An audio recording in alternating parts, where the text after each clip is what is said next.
समाज सुधारक आरक्षणाचे जनक राजश्री छत्रपती शाहू महाराज यांच्या जयंतीनिमित्त लुंबिनी वन बौद्धिक संस्था धुळेच्या वतीने व्याख्यान।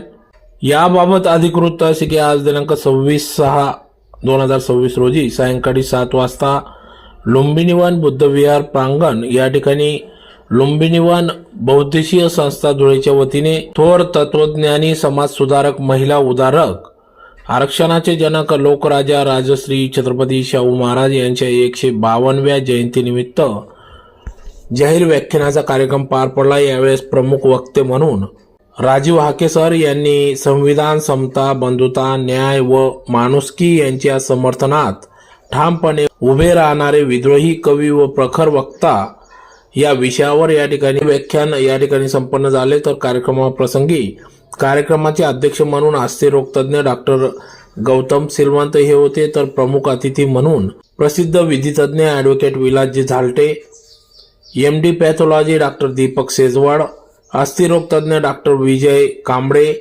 स्त्रीरोग प्रसूतीशास्त्र तज्ञ डॉक्टर सुषमा संदीप थोरात, स्त्रीरोग प्रसूतीशास्त्र तज्ञ डॉक्टर गीतांजली रवी पाटील, नेहरू युवा केंद्र प्रमुख सेवानिवृत्त अधिकारी अतुल निकम, निवृत्त जनरल मॅनेजर RBI विजय दामोदर, विपुल कन्स्ट्रक्शनचे इंजिनियर अविनाश थोरात यांच्या प्रमुख उपस्थितीत कार्यक्रम या ठिकाणी पार पडला। तर कार्यक्रमासाठी लुंबिनी वन बौद्धिक संस्था साक्री रोड धुळे, संघशक्ती एक राष्ट्रशक्ती अभियान धुळे, संगमा युवा मंच साक्री रोड धुळे, सम्राट अशोक ज्येष्ठ नागरिक संघ साक्री रोड धुळे, भारतीय बौद्ध महासभा धुळे, त्रिरत्न बौद्ध महासंघ धुळे, यश सिद्धी माजी सैनिक संघटना धुळे, श्रावती बुद्ध विहार धुळे, गुंजन महिला foundation Dhule, Karuna social blood donor group Dhule, संविधान संरक्षण समिती धुळे, बुद्धविहार समन्वय समिती धुळे, बामसेब संघटना धुळे, लक्ष्मीनारायण युवक मंडळ व ज्येष्ठ नागरिक संघ धुळे आदींनी या कार्यक्रमासाठी अथक परिश्रम घेतला। तर कार्यक्रमाच्या सुरुवातीला महामानव डॉक्टर बाबासाहेब आंबेडकर, भगवान गौतम बुद्ध व राजश्री छत्रपती शाहू महाराज यांच्या पुतळ्यास पुष्प अर्पण करून अभिवादन करण्यात आले। तर या ठिकाणी मोठ्या संख्येने स्थानिक नागरिक उपस्थित होते। अभिवादन करणारे क्रांतीसूर्य महात्मा ज्योतिबा फुले, ज्ञान नाही विद्या नाही ते घेण्याची गोडी नाही, बुद्धी असूनही चालत नाही तयास मानव म्हणावे का, असा खडा सवाल करणाऱ्या क्रांतीज्योती सावित्रीबाई फुले, क्रांतीमाता फातिमा शेख, लोकराजा, मोठ्या मनाचा राजा, बहुजनांचा राजा, राजा छत्रपती शाहू, बिनचेहऱ्याचं आयुष्य जगणाऱ्या कोटी जणांना ज्यांनी स्वतःचा चेहरा प्राप्त करून दिला ते विश्वरत्न डॉक्टर बाबासाहेब आंबेडकर, या पृथ्वीला शेष नागाने नव्हे तर इथल्या तळागाळातल्या माणसांनी आपल्या तळ हातावर तोलून धरलेला आहे असं ठणकावून सांगणारे साहित्यरत्न अण्णाभाऊ साठे, संत परंपरेतील संत नामदेव, संत तुकाराम, संत कबीर, संत रविदास, संत गाडगेबाबा, राष्ट्रसंत तुकडोजी महाराज। भावांनो, या यादीत आणखी कितीतरी नावांचा समावेश करता येईल। ही जी नावं मी घेतली ती नावं मी विनाकारण घेतलेली नाहीत। या महापुरुषांची नावं घेऊन मी या महापुरुषांवर किंवा या महापुरुषांना मानणाऱ्या लोकांवर उपकार देखील केलेले नाही। आज लोकराजा छत्रपती शाहू महाराज यांच्या जयंतीच्या निमित्ताने जी काही छोटीशी संघर्षाची भूमिका घेऊन मी आपल्या समोर उभा आहे, ही संघर्षाची प्रेरणा याच महापुरुषांच्या जीवन संघर्षातून मी घेतलेली आहे। या सर्व ज्ञात अज्ञात बहुजन संघर्ष योद्ध्यांना आणि त्यांच्या क्रांती सिद्धांताला मी अभिवादन करतो। भावांनो, काही मुद्दे माझ्या समोर आहेत, त्या मुद्द्यांना धरून मी आपल्याशी संवाद साधणार आहे। काहीतरी वडाचं पान पिपळाला जोडायचं, पिपळाचं पान वडाला जोडायचं आणि मध्येच एखादं वाक्य फेकायचं आणि टाळ्या घ्यायच्या, हा माझा स्वभाव नाही। तुम्ही समोर बसलेले लोक अत्यंत अभ्यासू आहात, विचारी आहात, चळवळीचा दांडगा अनुभव तुमच्याकडे आहे। आणि त्यामुळे तुम्हाला देखील तसं पटणार नाही. कालच्या सूर्यास्ताचे फक्त 4 किरण खुडून आणलेत मी तुमच्यासाठी.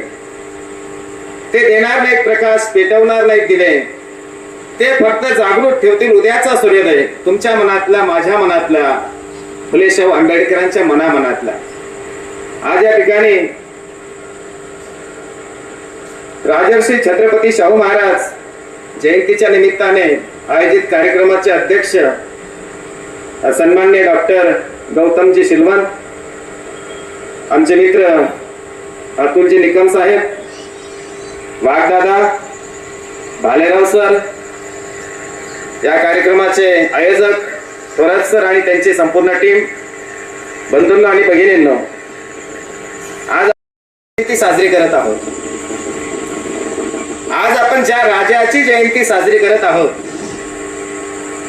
तो राजा केवळ राजा नव्हता, तर तो एक जिवंत विचार होता. त्याने सिंहासनावर बसून केवळ सत्तेचा उपभोग घेतला नाही, त्याने केवळ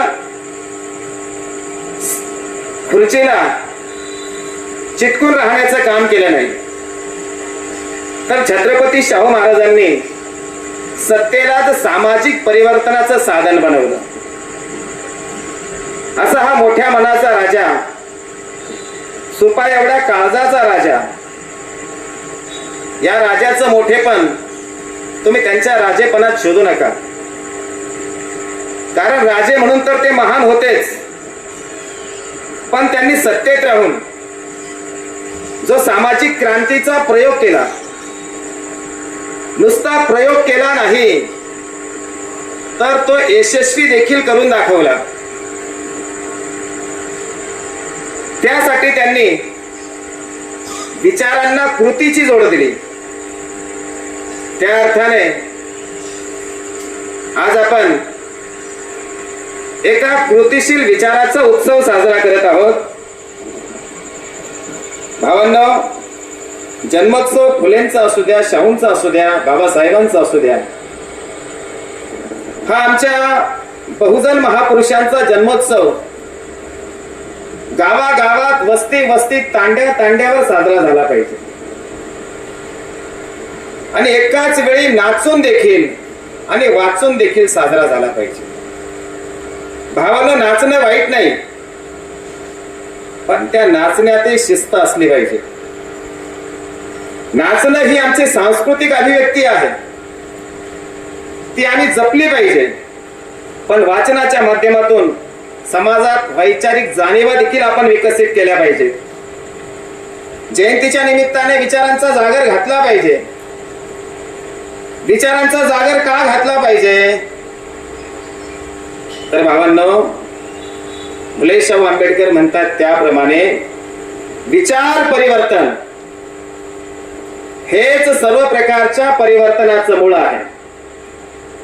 आणि म्हणून जोपर्यंत आमची मानसिकता बदलत नाही, म्हणजे जोपर्यंत आमची विचार करण्याची पद्धत बदलत नाही, तोपर्यंत तो समाज कोणताही असू द्या, त्या समाजात परिवर्तन होणं संभव नाही. महात्मा ज्योतिबा फुलेंच्या विचारात परिवर्तन झालं, राजर्षी छत्रपती शाहू राजांच्या विचारात परिवर्तन झालं, बाबासाहेबांच्या विचारात परिवर्तन झालं, आधी विचारात परिवर्तन झालं आणि मग त्यांची पावलं सामाजिक क्रांतीच्या दिशेने पडू लागली. भावना, एवढी एक गोष्ट जर आम्ही शाहू राजांच्या जयंतीच्या निमित्ताने लक्षात घेतली तर आज ना उद्या आमची सुद्धा पावलं सामाजिक परिवर्तनाच्या दिशेने पडल्याशिवाय राहणार नाहीत. भावना, फुले शाहू आंबेडकर ह्या वेगवेगळ्या 3 व्यक्ती आहेत. फुले स्वतंत्र व्यक्ती आहे, शाहू राजा ही पण स्वतंत्र व्यक्ती आहे आणि बाबासाहेब ही देखील स्वतंत्र व्यक्ती आहे. तिघांचे कालखंड वेगवेगळे आहेत, तिघांची कार्यपद्धती वेगवेगळी आहे, पण तिघांचं ध्येय मात्र एक होतं. म्हणून व्यक्ती जरी 3 असल्या तरी त्यांच्यातलं व्यक्तिमत्व मात्र एकच होतं. आणि म्हणून भावांनो, फुले शाहू आंबेडकर वेगळे करून सांगता येत नाही. महात्मा फुलेंनी समाजातला अन्याय ओळखला, समाजातली अन्याय करणारी व्यवस्था ओळखली आणि ह्या शोषणकारी दमनकारी व्यवस्थेतून मुक्तता मिळवायची असेल तर शिक्षण आणि शिक्षणाच्या माध्यमातून सत्य शोधनाचा मार्ग समाजाला दाखवला. छत्रपती शाहू महाराजांनी काय केलं तर महात्मा ज्योतिबा फुलेंच्या विचारांना प्रशासनात स्थान दिलं. त्यांनी प्रशासनात सर्व जाती धर्मांना संधी दिली. ज्यांना ज्यांना संधी नाकारण्यात आलेली होती त्या सर्वांना शाहूराजांनी प्रशासनात संधी दिली. मागास घटकांसाठी 50% आरक्षण लागू केलं. महिलांच्या शिक्षणाची स्वतंत्र व्यवस्था केली. त्यासाठी वसतिगृह निर्माण केली. अस्पृश्य मुलांसाठी स्वतंत्र शाळा निर्माण केल्या. खाण्याची जेवणाची व्यवस्था केली. प्रोत्साहन म्हणून शिष्यवृत्त्या दिल्या. सर्व जातींना एकत्र आणण्यासाठी शाहू महाराजांनी सामाजिक समारंभ आयोजित केले आणि जाती भेदाला मूठ माती देण्यासाठी छत्रपती शाहू महाराजांनी आंतरजातीय विवाहाला प्रोत्साहन दिलं. फुले आणि शाहू यांच्या संघर्षाला बाबासाहेबांनी मजबूत अशी संरक्षक भिंत दिली. एकूण काय, संविधानाच्या माध्यमातून फुलेंच्या संघर्षाला आणि फुलेंच्या संघर्षाला आणि शाहूंच्या संघर्षाला बाबासाहेबांनी संविधानाच्या माध्यमातून कायद्याचं रूप दिलं. थोडक्यात काय तर फुलेंनी बी पेरलं, शाहूराजांनी त्याला पाणी घातलं आणि बाबासाहेबांनी त्या झाडाभोवती मजबूत अशी संरक्षक भिंत उभी केली. मगाशी थोरात साहेबांनी त्या विधानाची आठवण करून दिली सर्वांना. या पत्रिकेवर सुद्धा ते विधान आहे. बाबासाहेब म्हणतात, तुम्ही एक वेळ माझी जयंती साजरी केली नाही तरी चालेल, पण माझ्या शाहूराजाची जयंती एखाद्या सणासारखी साजरी करा. भावांनो, बाबासाहेबांचं हे विधान अत्यंत महत्वाचं विधान आहे. बाबासाहेबांचं हे विधान भावनिक दृष्टीने, वैचारिक दृष्टीने आणि सामाजिक दृष्टीने देखील अत्यंत महत्वाचं असं विधान आहे. कारण शाहूराजांनी त्या काळात शोषित वंचित घटकांसाठी जे केलं ते अभूतपूर्व होतं.